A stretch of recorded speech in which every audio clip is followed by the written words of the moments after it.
Hello, bonjour à tous. On se retrouve aujourd'hui pour une vidéo un petit peu particulière et vraiment focus sur l'actualité puisque les choses bougent très très vite.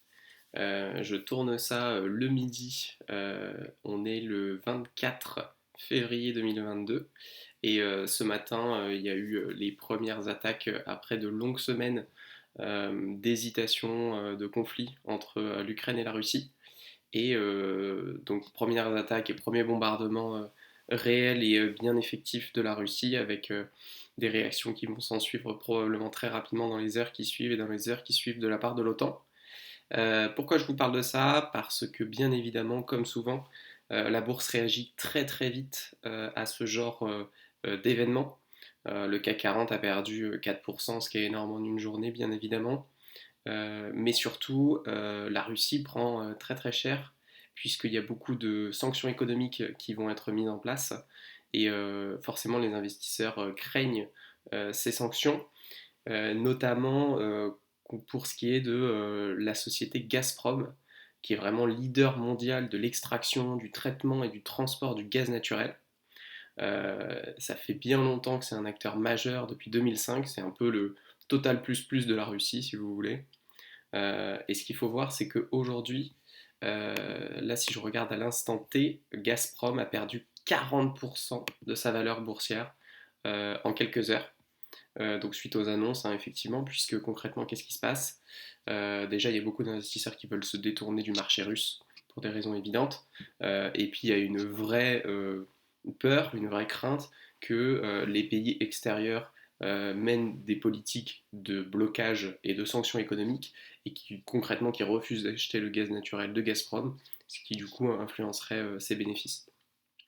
Au-delà des considérations éthiques, au-delà des considérations politiques, la réalité c'est qu'aujourd'hui on se place sur le marché secondaire, et sur ce marché secondaire on a des actions Gazprom qui sont à un prix défiant toute concurrence. C'est-à-dire que concrètement Gazprom a été mis en bourse en 2010, c'est-à-dire que même si vous aviez acheté les actions en 2010, eh bien elles valaient plus cher que ce qu'elles valent aujourd'hui, malgré tous les bénéfices qui ont été faits depuis ce temps, sans compter les dividendes, sachant qu'ils ont des dividendes qui sont extrêmement importants, hein, d'environ 7%. Euh, Concrètement, qu'est-ce que ça veut dire? Ça veut dire que si vous avez de l'argent à placer, effectivement, il est sensible de croire qu'il y a un coup à jouer sur Gazprom aujourd'hui, sur un cours à 165.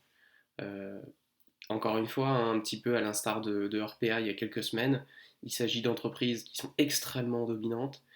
Il s'agit d'entreprises qui ont des infrastructures qui sont tellement importantes que voilà, il ne s'agit pas de dire bonjour, c'est moi la start-up, je vais vous concurrencer Gazprom. Non, ça ne marche pas comme ça.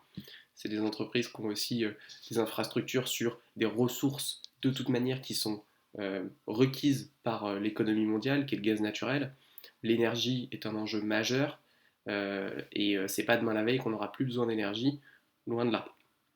Donc concrètement, je pense que Gazprom, si vous cherchez un investissement qui peut effectivement avoir bien évidemment une volatilité qui va être absolument désastreuse, hein. C'est-à-dire que là concrètement, personne ne sait ce qui va se passer. Est-ce qu'il va réussir à y avoir un cessez-le-feu rapidement au bout de un jour, 2 jours, ou est-ce qu'on va s'enliser dans un conflit armé qui va durer et qui va s'étendre? Ça, personne n'est capable de le prédire. Le fait est qu'il y a effectivement potentiellement une opportunité sur la partie financière avec cette action. Je vous invite aussi, si vous êtes friand effectivement d'opportunités, à jeter vos yeux sur le marché russe, bien évidemment, puisque beaucoup de gens vont sortir de tout ce qui est indice russe. Et du coup, en sortant des indices russes, il y a beaucoup d'entreprises qui vont tank une grosse perte, même si comme Gazprom, il paraît difficile de voir un monde tourner sans Gazprom. Et malgré les promesses et les sanctions et les menaces des pays développés, aujourd'hui, quand l'Europe a besoin de gaz naturel, elle a besoin de gaz naturel. Et je ne pense pas qu'elle va décider de laisser sa population dans le noir ou d'arrêter ses usines sous prétexte que, ah oui, mais bon, on veut sanctionner Poutine, donc on n'achète pas son gaz naturel. Peut-être que je me trompe, mais je pense qu'ils vont faire passer les intérêts économiques de leur propre pays avant les intérêts géopolitiques de sanctions ou de menaces quelconques. Donc n'hésitez pas à garder un œil dessus, Gazprom et toutes les autres entreprises russes. De manière générale, hein, toutes les actions vont perdre beaucoup là, dans cette période d'incertitude et de crainte.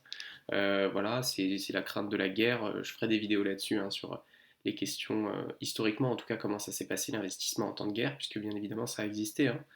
Le marché des actions a passé toute la Seconde Guerre mondiale, et toutes les guerres aussi, hein, qui ont eu lieu à la fin du XXe siècle. Donc c'est des moments d'incertitude importante, de stress, mais aussi potentiellement des moments d'opportunité pour les investisseurs. Donc n'hésitez pas à garder un œil dessus et à me dire si vous avez trouvé des petites pépites qui se seraient fait complètement écraser par la perte de valeur du marché russe lors de ce jour et des jours qui vont suivre suite à l'actualité. Allez, ciao!